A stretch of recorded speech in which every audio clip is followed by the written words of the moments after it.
دوسری جو میں ایک ہمبل سی ریکویسٹ دیکھنے والوں سے کرنا چاہوں وہ یہ کہ regardless of your political affiliation, یہ بڑے اعزاز کی بات ہے، یہ بڑے نصیب کی بات ہے اور بڑی عنایت کی بات ہے پاکستان کے لیے کہ پاکستان کو سرزمین مقدس کی حفاظت کے لیے چنا گیا.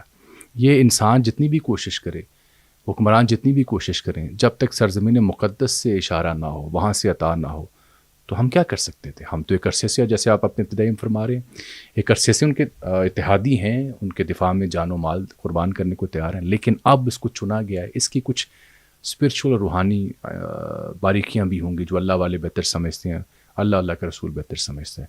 اس موقع نے امت مسلمہ کو ایک پیغام دیا ہے کہ یہ جو یہود و نصارہ پہ آپ کا ریلائنس تھا نا، یہ کبھی پورا نہیں ہو سکتا، یہ ہمیشہ ادھورا رہے گا.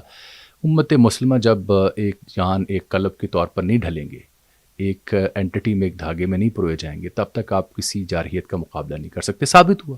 اب اگلی بات، سعودی عرب 78 سے 79 ارب ڈالر دفاعی بجٹ ہے سالانہ جی، اور جدید ترین جتنے ہتھیار، آپ بھی اس پہ گفتگو کرتے رہتے ہیں، F-15 کیا کہتے ہیں اسے، F-15 ایسے ٹائفون نامی یو کے جی، جو جہاز ہیں، پھر اپاچی ہیلی کاپٹر جو جدید ترین ہیں، جو انڈیا کے پاس بھی ہیں اور سعودی عرب کے پاس بھی ہیں، پھر وہ تھارڈ دفاعی میزائل نظام جو ہے، یہ سب کچھ سعودی عرب اور بیک وقت قطر کے پاس موجود ہے.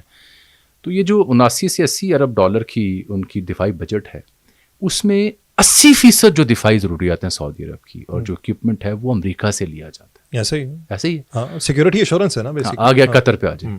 اور یہ دنیا کا 7واں 8واں بڑا ملک ہے دفاعی بجٹ کے اعتبار سے، آلموسٹ نیئر ٹو انڈیا جو سعودی عرب کا دفاعی بجٹ ہے. قطر کی صورتحال دیکھ، نہیں انڈیا کا بہت کم ہے، اس کے آس پاس ہے، اس سے تو بہت کم، اس سے آس پاس ہے، بہت کم فرق ہے. تو اب آج قطر کی بات کر لیں. قطر جو ہے وہ 18 ارب ڈالر سالانہ ان کا دفاعی بجٹ ہے، پاکستان سے 2 گنا زیادہ. پاکستان کا 9-10 ارب 11 ارب ڈالر ہوگا، 9.7 کے قریب، 9-10 کر لیں نا، 19-20 کا فرق رکھ کے. اور قطر نے ویژن 2030 کے تحت 40 ارب کے مزید ہتھیار خریدنے تھے امریکہ سے. سب سے بڑی اس پورے مڈل ایسٹ میں جو ایئر بیس ہے وہ قطر میں ہے، العدید کے نام سے. تو یہ سارے ہتھیار، اتنے اربوں کھربوں ڈالرز کے معاہدے، یہ سب کام نہ آئے جب اسرائیل نے حملہ کیا. امریکہ نہیں روک پایا، امریکہ نے نہیں روکنا چاہا، امریکہ کی آشرواد سے ہوا. جب یہ واقعات ہوئے تو یہ سارے اربوں ڈالروں کی سرمایہ کاری اور امیدیں امریکہ سے وابستہ یہ ہوا ہوئی. یہ ایک بٹر ریالٹی ہے، تلخ ریالٹی ہے جو ہمیں ماننی پڑے گی. پھر وہ صورت نظر آئی کہ ان ساری قوتوں کو مات کس نے دی ہوئی ہے. تو اس کا سب سے بڑا جو اسرائیل جو سب سے بڑا الائے ہے بھارت، اس کو مات تو پاکستان نے انڈائریکٹلی دی ہوئی ہے. ان کے سسٹم، ان کے سیکیورٹی آپریٹرز وہاں موجود تھا، براہ راست نہیں تو انڈائریکٹلی جنگ میں شریک تھے.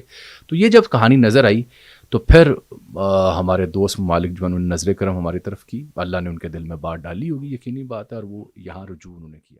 سوشل میڈیا پر سب سے قدیم اور سب سے ریلائبل برانڈ www.darsequran.com